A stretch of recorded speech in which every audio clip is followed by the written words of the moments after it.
Level 1, Lesson 13. God's not guilty. Today I want to share one of the most important things God has ever done in my life. It seems people automatically believe everything that happens to them is from God, that He controls everything. The reason for this is that by definition, God is supreme and all-powerful, and they just assume He controls everything that happens in their lives. Even unbelievers believe this. There are many Christians who promote this doctrine, and it has become ingrained in their lives. I believe what Scripture teaches is contrary to this, and it is very important that you learn this lesson. James chapter number 1 verse 13 through 17 says, "Let no man say when he is tempted, I am tempted of God. For God cannot be tempted with evil, neither tempted He any man. But every man is tempted when he is drawn away of his own lust and enticed. Then when lust hath conceived, it brings forth sin, and sin, when it is finished, bringeth forth death. Do not err, my brethren. Every good gift and every perfect gift is from above, and cometh down from the Father of lights, who is no variableness nor shadow of turning." These verses make it very clear that God is the author of good things. Jesus said in John 10:10, "The thief cometh not but for to steal, to kill, and to destroy. I come that you might have life, and that you might have it more abundantly." If it is good, it's God. If it's bad, it's the devil. That's very simple theology. The reason this is so critical is because James chapter number 4 verse number 7 says, "Submit yourselves therefore to God. Resist the devil, and he will flee from you." This says we have to submit or to yield control to God and resist the devil.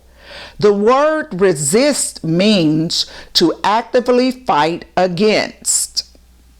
When people believe everything that happens in their lives are totally from God, for example, sickness, failures in businesses, loss of job, or rebellious children, or a divorce, that puts them in the position of being passive. If they really believe that God is the author of a situation or is using it to punish them or to change them, they would be fighting against Him if they resist it. Yet James chapter 4 verse 7 says to resist the devil, and he will flee from you.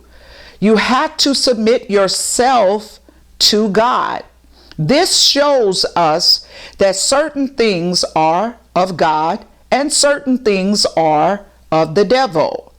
There is a force of evil in this world, and not everything that happens in your life comes from God. If you don't understand that, you will end up submitting to the devil, and you will actually empower Satan. I want to bring out a passage in Romans because it is misused so often. It actually has been used in funerals where people don't know anything about God, they don't go to church, and they don't hardly know any scriptures. But they will use this one scripture, Romans 8:28, which says, "And we know that all things work together for good to them that love God, to them that are the called according to His purpose."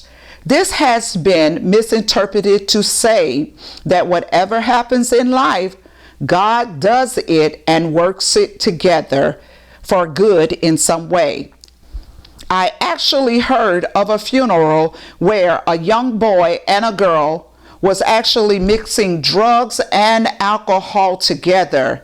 They got in a car and they drove too fast on a slick road, and they slid around a corner and they hit a telephone pole, and they both were killed. The preacher quoted this scripture, "We know that all things work together for good," and he said that God must have had a purpose in doing this. God did not kill those young teenagers, and in a sense, you can't even say that the devil did it. It was the teenagers.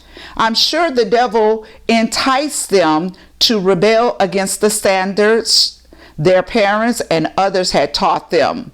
But ultimately, it was their choice. They're the ones who did the dope and the alcohol. They're the ones that hit the telephone pole. That was a natural thing, and God wasn't the source of it. What does it mean when it says we know that all things work together for good? First of all, it doesn't say that we know all things come from God and work together for good. It says that all things work together for good, but it puts qualifications on it. To them that love God.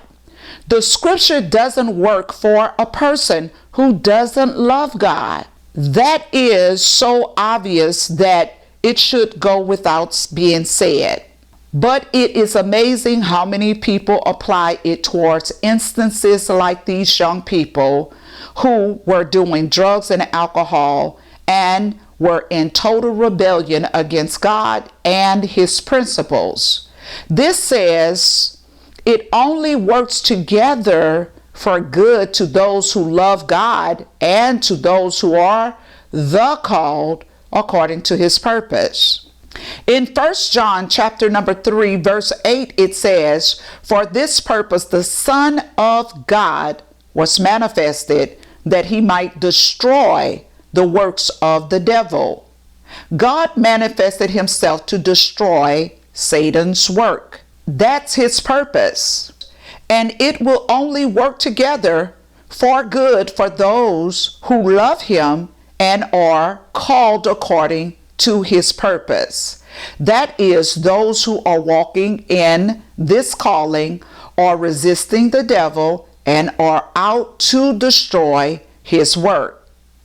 Those who are resisting the devil and living for God can say that regardless of what the devil does in their lives, God can turn it around and use it for good.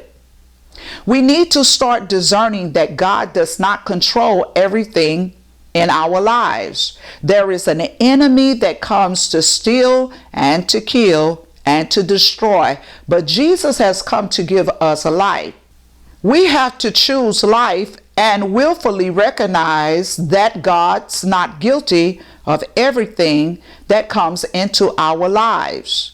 If God was a physical human being who did the things that he is accused of, such as putting cancer, deformities, depression, sorrow, and grief on people, I guarantee there isn't a government on earth that wouldn't arrest and imprison or try to stop him. Yet we think God, who is so much more merciful than any other person that we've ever met or imagined in our lives, is going around striking people and doing this. There are some things that are demonic attacks and some that are natural, and not all disasters are God ordained. The insurance companies write in their policies acts of God, such as earthquakes and pestilence. No, God is not the author of all of these things. This concludes lesson number 13. Please proceed to the test. I'll see you next week. Bye for now.